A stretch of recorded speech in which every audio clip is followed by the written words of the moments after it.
Olá, sou o professor Flávio Tabellini. Vamos ver exemplo de ciclo teórico. 2. Exemplo de ciclo Otto com propriedades constantes. Quando o pistão está no ponto morto inferior, no início do processo de compressão de um ciclo ar padrão frio, a temperatura é de 300 Kelvin, a pressão é de 100 kPa e o volume de um cilindro é de 400 cm3. A temperatura máxima durante o ciclo é de 1800 Kelvin e a taxa de compressão é 8. Constante universal dos gases vale 8,314 kJ por kmol Kelvin. E o mol do ar vale 28,97 kg por kmol. Considere que o calor específico é constante e é avaliada a temperatura de 300 Kelvin no valor de 718 J por kcal e que a razão entre os calores específicos vale 1,4. Ok? A análise de um ciclo ar padrão frio significa que as propriedades são avaliadas na temperatura de 300 Kelvin, na admissão do ar, ok? Bom, determine a temperatura e a pressão final de cada processo do ciclo. B, a massa de ar em quilo. C, a adição de calor para o ciclo em Joule. D, a rejeição de calor para o ciclo em Joule. E, o trabalho de expansão em Joule. F, o trabalho de compressão em Joule. G, o trabalho do ciclo em Joule. H, eficiência térmica e pressão média efetiva em kilopascal. Tá? Aqui nós temos o diagrama de um ciclo Otto. Tá? O volume V1 e V4 são iguais, o pistão está no ponto morto inferior, e os volumes V2 e V3, onde o pistão está no ponto morto superior. Então, de 1 para 2 tem a compressão isentrópica, é um trabalho de compressão, né? É um trabalho que é exigido para o ciclo. Tá?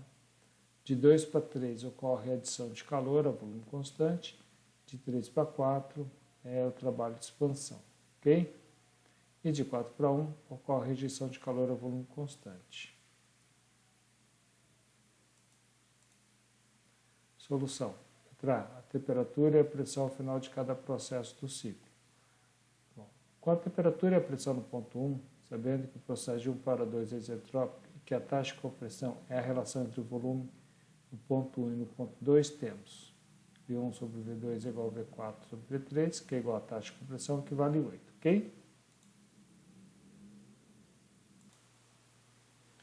Bom, aqui temos relações para o processo isentrópico, relação entre pressão e volume, relação entre temperatura e volume, e na terceira, relação entre temperatura e pressão, ok? Bom, temos a pressão P1, que vale 100 kPa, e a temperatura T1, que vale 300 Kelvin, tá? Vamos usar a relação entre pressão e volume.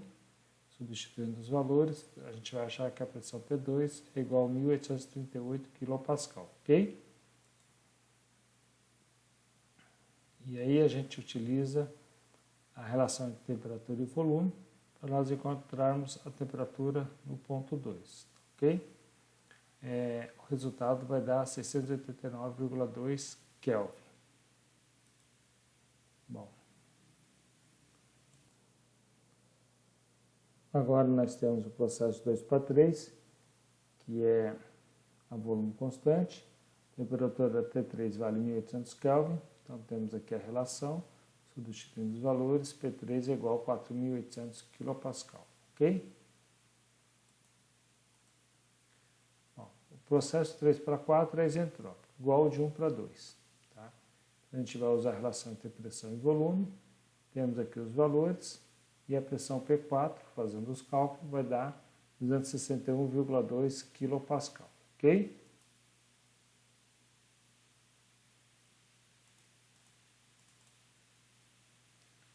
Bom, agora o processo de 4 para 1 ocorre a volume constante. Então, temos a relação entre pressão e temperatura, temos os valores, a gente encontra o valor da temperatura T4 igual a 783,6 Kelvin.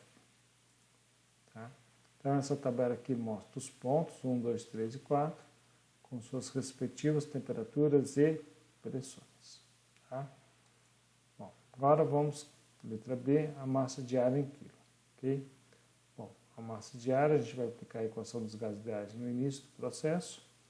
Nós temos a pressão que vale 100 kPa, o volume, 400 cm3, multiplicado por 10 a menos 6, a gente vai ter 4 vezes 10 a menos 4 metro cúbico, é igual a massa vezes a constante universal dos gases, vezes a temperatura em Kelvin, dividido pelo mol do ar, que vale 28,97, tá? Quilo por quilomol. Fazendo os cálculos, a massa de ar vale 4,646 vezes 10 a menos 4 kg, ou 0,4646 gramas, tá? Letra C, adição de calor para o ciclo em julho. Tá? A adição de calor ocorre a volume constante. Tá? Então, nesse caso, vamos usar o M vezes o CV vezes a diferença de temperatura. Tá?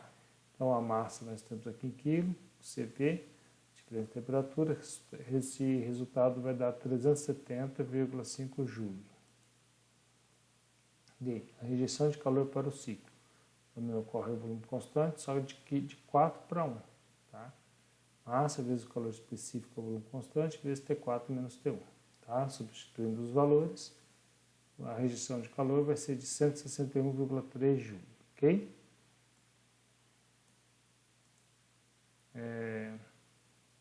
E o trabalho de expansão. Tá? Ele ocorre de 3 para 4 e é a massa vezes o calor específico, o volume constante, vezes T3 menos T4. Tá? Substituindo os valores, o resultado dá 339,1 joule. Letra F, trabalho de compressão em joule. O trabalho de compressão é de 1 para 2, tá?